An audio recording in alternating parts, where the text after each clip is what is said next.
میری عمر 36 سال ہے۔ میری لو میرج ہوئی تھی۔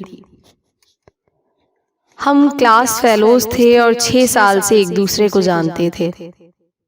ہم بہترین دوست تھے۔ دوران تعلیم ہی ہم نے فیصلہ کر لیا تھا کہ میرے شوہر کی جاب سیٹل ہونے کے بعد گھر والوں کی رضامندی سے ہم شادی کر لیں گے،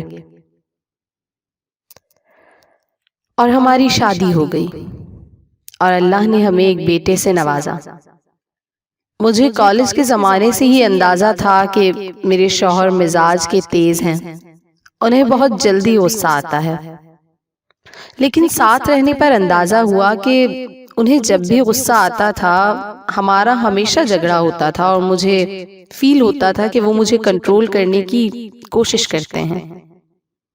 جب بھی ہمارا جھگڑا ہوتا تھا میں اپنے بیٹے کو لے کر مائکے چلی جاتی تھی۔ مجھے میرے گھر والے سہارا دیتے، تسلیاں دیتے کہ اس نے کیا تمہیں لاوارث سمجھ رکھا ہے۔ میری بہنیں میرے شوہر کو فون پر بے حد باتیں سناتی۔ بہرحال ہماری صلح صفائی ہو جاتی اور میں گھر آ جاتی تھی، لیکن یہ بات ہم دونوں جانتے تھے کہ ہم دونوں ایک دوسرے سے پیار کرتے ہیں، اور میں اپنے شوہر کو کبھی بھی چھوڑنا نہیں چاہتی تھی۔ لیکن ہر جھگڑے کے دوران میں انہیں یہ ضرور کہتی تھی کہ اگر مجھے چھوڑنا ہے تو چھوڑ دیں۔ مجھے علم ہے کہ میں یہ سب اپنی انا کو بلند رکھنے کے لیے کہتی تھی۔ ہمارا جھگڑا اتنا بڑھ گیا کہ انہوں نے پہلی بار مجھ پر ہاتھ اٹھایا اور مجھے گھر سے باہر نکال دیا۔ میں سیدھا اپنے گھر چلی گئی۔ میرے گھر والے سیدھا مجھے لے کر پولیس اسٹیشن پہنچ گئے۔ میرے شوہر اریسٹ ہو گئے اور میرے سسرال والوں نے مجھے کیس واپس لینے کو کہا۔ میرے شوہر نے مجھ سے معافی مانگی اور کہا کہ آئندہ یہ سب نہیں ہوگا۔ میں نے کیس واپس لے لیا اور اپنے گھر چلی گئی۔ 3 ماہ بعد پھر جھگڑا ہوا اور میں ہمیشہ کی طرح اپنا بچہ اٹھا کر مائکے چلی آئی۔ 2 دن بعد مجھے خبر ملی کہ میرا شوہر ہسپتال میں ہے۔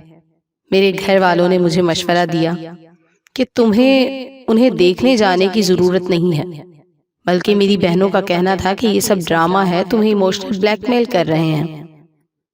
وہ 1 ہفتہ ہسپتال میں رہے اور میں نہ ملنے گئی، نہ کوئی کال کی۔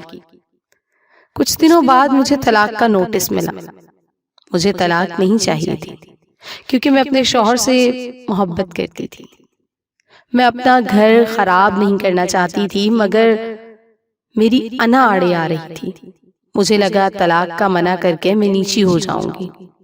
میں نے انہیں کال کی اور کہا کہ جب چاہیں طلاق لے لیں، میں بھی اس جہنم میں نہیں رہنا چاہتی، اور ہمارا کیس کورٹ میں بہت آسانی سے ختم ہو گیا۔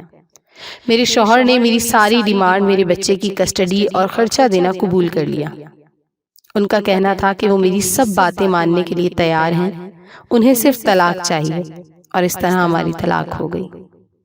میرے شوہر نے کچھ عرصے کے بعد دوسری شادی کر لی، ان کے بچے بھی ہو گئے۔ اکثر ملنے آتے تھے، ان کی ہر ضرورت کا خیال رکھتے، اپنے بچوں کی، اور خرچہ بھی پابندی سے دیتے رہتے، بلکہ میرا گزارا بھی انہی پیسوں سے ہوتا تھا۔ میں اپنے بچوں کے ساتھ اپنے میکے میں رہتی تھی۔ میرے تمام بہن بھائی اپنی اپنی زندگی میں خوش ہیں۔ میری وہ بہنیں جو خود فون کر کے میرے شوہر کو باتیں سنایا کرتی تھیں، اب وہ مجھے ان تمام چیزوں کا قصوروار ٹھہراتی ہیں اور کہتی ہیں تم اپنی شادی بچا سکتی تھی۔ اگر میں نے ہر بات میں دوسروں کو انوالو نہ کیا ہوتا تو ہاں، میں بچا سکتی تھی۔ کبھی کبھی ہمارے خیر خواہی ہمیں ڈبوتے ہیں، میں بھی انہی میں سے ہوں۔ میں ابھی بھی یہ نہیں کہہ رہی کہ میرے شوہر یا میری غلطی نہیں تھی، لیکن ہمارے جھگڑے اتنے بڑے نہیں تھے کہ جن کی بات طلاق تک آ پہنچتی۔ میری درخواست ہے ان لوگوں سے جو کہ اپنے معاملات دوسروں کے سر رکھ دیتے ہیں، جہاں تک ہو سکے اپنے معاملات خود نمٹائیں۔ آپ کا خود سے بڑھ کر کوئی خیر خواہ نہیں ہے۔